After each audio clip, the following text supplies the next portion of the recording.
Este trabajo corresponde a la actividad número 2, principios y métodos de conservación de alimentos de la materia de higiene y calidad alimentaria. En este vamos a analizar qué son y cuáles son los métodos de conservación de los alimentos, de qué modo afectan las propiedades organolépticas y las propiedades nutricionales de los alimentos que hemos seleccionado para cada uno de los grupos. Los métodos de conservación son todas aquellas técnicas culinarias con las cuales se busca prolongar la vida útil de un alimento. ¿Cuáles son? Se clasifican en 4 categorías principales, que son la conservación por frío, conservación por calor, métodos químicos y adicionales. En la conservación por frío tenemos la refrigeración, que consiste en llevar una temperatura que no alcance el grado de congelación a los alimentos para evitar la proliferación de bacterias.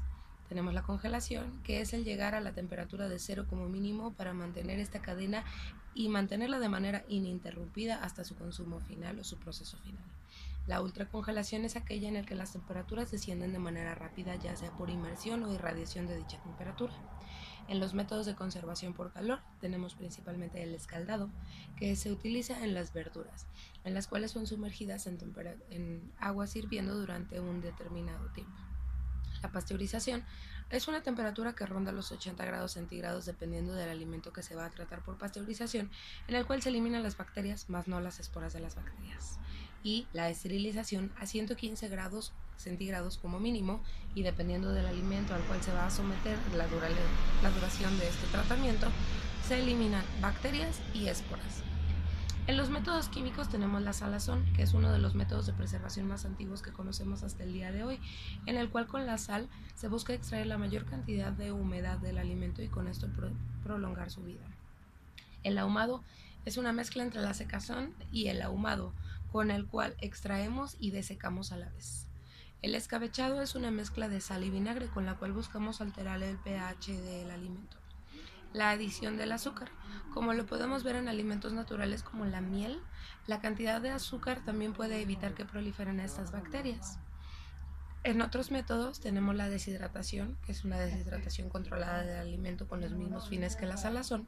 La liofilización, que consiste en pasar del estado sólido al gaseoso sin haber pasado por el estado líquido en ningún momento.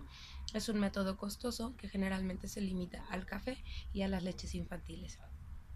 Tenemos también la desecación, que es la extracción de los del agua de los alimentos, y el envasado al vacío, que consiste en eliminar la mayor cantidad de aire posible para evitar la proliferación de organismos aerobios.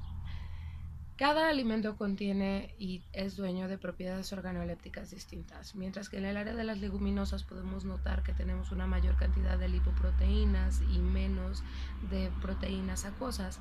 Vemos, sin embargo, que en las verduras los contenidos acuosos son superiores y así. Es por tanto que a cada uno de los grupos se le asignan distintos métodos. Si bien estos métodos se alteran en función del producto que se busca lograr, generalmente están asociados a los más comunes. En las frutas, la fresa es uno de los alimentos que naturalmente es acreedora a muchas bacterias por su tallo, su ambiente silvestre, su cercanía con la tierra. Uno de los métodos de conservación más habituales, además de la congelación, que no le da una vida útil ni posterior muy agradable, vemos el añadimiento de azúcar, como por ejemplo en las mermeladas, en las jaleas, y es por tanto muy común que las encontremos en este método. Sus propiedades organolépticas antes del tratamiento incluyen una gran cantidad de vitamina C, misma que se ve disminuida, alterada, incluso nulificada dependiendo de la cantidad de azúcar que se le haya añadido. No lo hace una alternativa muy saludable, sin embargo sí es un muy buen método de preservación. En los cereales, el arroz. Desde la antigüedad se utilizaba el enfriamiento, aunque el día de hoy quizás no tenemos muy relacionado este proceso con el arroz porque tenemos la costumbre de comprarlo seco ya completamente. En la antigüedad para eso se utilizaban los hilos. Los hilos mantenían una ventilación controlada, manteniendo la superficie del arroz enfriada de una manera que no proliferaran bacterias en ellas, especialmente considerando que el arroz en su estado silvestre contiene una cáscara que podía hacer que proliferaran bacterias. Las propiedades organolépticas del arroz antes y después del proceso de enfriado no se ven afectadas demasiado, solamente que para después de su envasado generalmente el arroz no contiene la cáscara, lo cual hace que tenga una menor humedad y una menor cantidad de fibra. En las carnes, escogí como ejemplo el pollo, que es una de las carnes más nobles y sin embargo una de las más delicadas.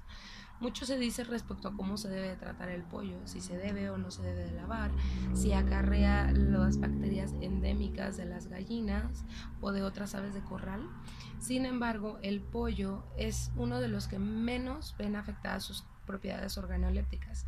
Al ser una carne blanca, pobre de mioglobina, no tiene afectaciones en cuanto al hierro tan graves como los puede llegar a tener una carne roja o una carne con una mayor tendencia a la mioglobina, como el salmón en el caso de los pescados. Sin embargo, si tiene una cantidad de agua superior a otros alimentos, por lo cual se recomienda que se utilice el método de congelación. Así afectamos en la menor cantidad sus liponutrientes y sus nutrientes acuosos. En los lácteos, la leche. Escojo la leche porque la leche es algo que tenemos muy casado con la idea de la pasteurización y sin embargo no entendemos por qué se echa a perder. Como lo hemos visto en este trabajo, la pasteurización elimina las bacterias, bacterias que vienen de la ubre, del consumo, del pasto, de las vacas al momento de la extracción o de otros animales como puede ser la leche de cabra también. Sin embargo, no elimina las esporas. Es por eso que continuar con la cadena de frío y no exceder el consumo preferente recomendado para esta es de vital importancia. Una de las propiedades organolépticas que se ve más afectada es la consistencia, pues es rica en grasa en su estado natural. Todas las leches, no importa de qué animal vengan, son ricas en grasa. Por eso vemos que hay tantas leches bajas en grasa, cero grasa, deslactosadas, etcétera, etcétera. Sin embargo, eso es un proceso que atañe más bien a lo químico. Al extraer cantidades de grasa para evitar la proliferación de bacterias y la descomposición rápida de la leche, también estamos afectando sus liponutrientes. Por esto que es común que veamos leches adicionadas con la vitamina D para ayudar a la fijación del calcio en los huesos. Y las bajas y las más altas en grasas hacen caso a procesos en los cuales se busca prolongar más su vida. No es recomendable una ultrapasteurización, ya que la ultrapasteurización en la leche cambia su consistencia, su color e incluso su sabor. Los métodos que conocemos al día de hoy son bastante buenos.